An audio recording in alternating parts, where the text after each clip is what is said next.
Integrator Media is at Arabian Travel Market 2024 with Konstantinos Michail, Chief Commercial Officer, Millennium Hotels and Resorts, MEA. How are you doing today, sir? I'm fine. Thank you very much for asking. How are you? I'm doing great. How's ATM going for you? It's fantastic. So far, extremely busy. We know it's a record year for ATM, and you can tell. From the morning, we came a couple of hours earlier, and it's been packed already. So we believe the rest of the exhibition is going to be exactly like that. So coming towards Millennium Hotels, so what are some of the key trends currently shaping the travel and hospitality industry? So number one, I think in the mind of everyone is sustainability. That is a key word that used to be a catchword a few years back. People were talking about it, it was trendy, but people didn't really know what exactly it would do for the industry. And I think now it's very clear. On the guest side, we see a clear preference. Guests are looking for meaning in their stay, and also in the meaning in the companies that they decide to partner with.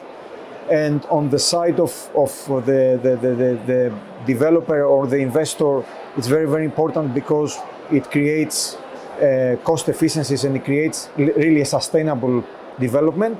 On the side of the operators, for us, obviously, it's the right thing to do, but it's also something that we see that there is no alternative. There is absolutely no way you can ignore that. So I think the overall industry is clearly focusing on sustainability. The second thing that has to do with guest experience in a more holistic approach. It's no longer about having a comfy bed or having a nice pool or having like a fantastic breakfast. All these are part of an experience that needs to start from home. So how you drive with technology, how you drive it with marketing, how you drive it with gearing up to know your customers better and give them exactly what it is, learn about their passions and try to cater them into your product. I think that hoteliers who do that properly do well. So as you mentioned about being consumer-centric and focusing on the audience, so there is a very wide gap between the Gen Z and especially the old people coming.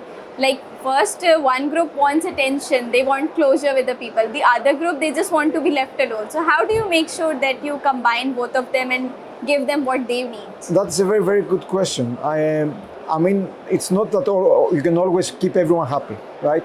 So that's why you'll see that a lot of groups will develop a number of brands that cater, let's say, to particular needs and particular demographics. Having said that, for me, as long as you're human-driven and experience-driven, you can always adjust. And it does not only have to do with different generations, mind you, it also has to do with different regions, different demographics, source markets, for example, right? Different cultural understandings and expectations. So again, cookie cutter doesn't work, that we know by now. Or it rather, I would say, let me rephrase that, it works to a certain level for certain products. If you have a tired traveler from a corporate trip that wants to rest somewhere and live next day, it's probably easier to cater than someone who comes with family for a week stay. Now, who is the person that comes to the family and what it is they want to be doing? As again, data-driven approach is what works. Right? The better you know your customers, the easier it is to adjust the product exactly to make sure that they love it. That's a very interesting approach. So can you tell me a little about Millennium Hotels and Resorts strategic expansion plans, especially in the Middle East industry? Mm-hmm. So right now we have a portfolio of 60 properties in the Middle East and Africa.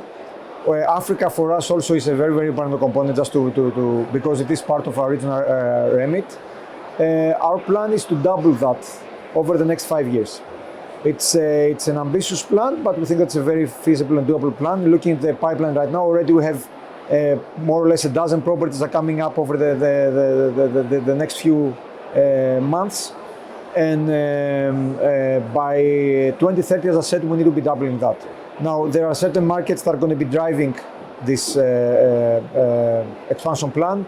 Obviously, Saudi Arabia, the kingdom, is a very, very aggressive market, and we see that a lot of fantastic things happening, and we're very active there.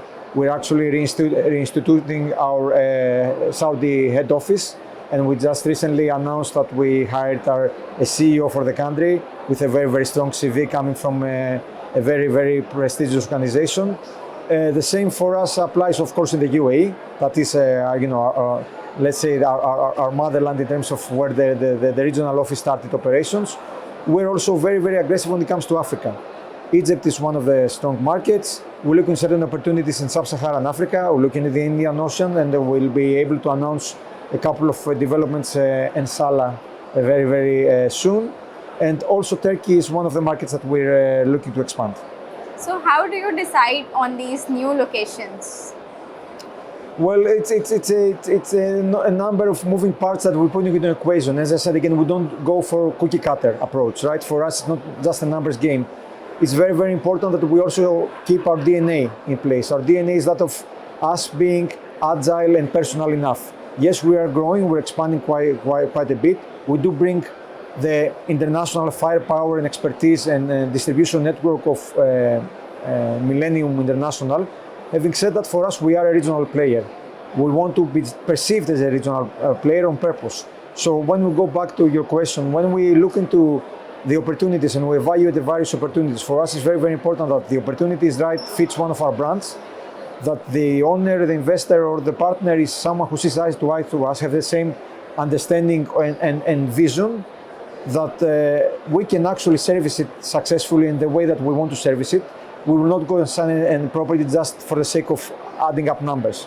We're very, very meticulous in how we vet any particular opportunity, because we want to make sure that we deliver a success story. If we do not deliver a success story, obviously then the reputation backfires. And for us, it's very, very important that we are known in any market that we operate, that we're someone that are bottom line driven, experience driven, and also look at the property from the eyes of an owner.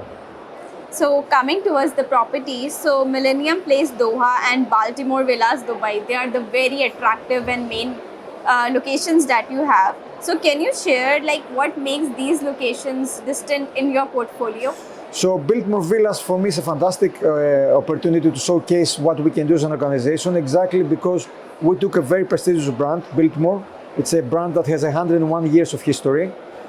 We built on that heritage and legacy by developing a new product. So the villas itself was an opportunity where we actually looked into what was required, as I was mentioning before in our modus operandi. We looked at the opportunity, we said how can we actually transform the opportunity fit matching with the best possible DNA that we have in our portfolio, and that was Biltmore. And then we worked very, very closely with the owner to develop a unique product. So Baltimore Villas is the first of its kind. It's doing fantastically well, and not only that, it's also getting, I think, an award right now for being the best luxury property in the Middle East, exactly for this reason. But again, it wouldn't work out if we were a cookie cutter approach and we came and said, these are the brand standards, go ahead and execute. We actually head down, worked with the DNA, but bend it whatever we needed to bend, and became agile whenever we need to become flexible. So as we are here at Arabian Travel Market, so I want to know how important is this event for the company? Look, it's absolutely critical, and it's something that we always start our calendar. When we plan our calendar every year, we start from ATM.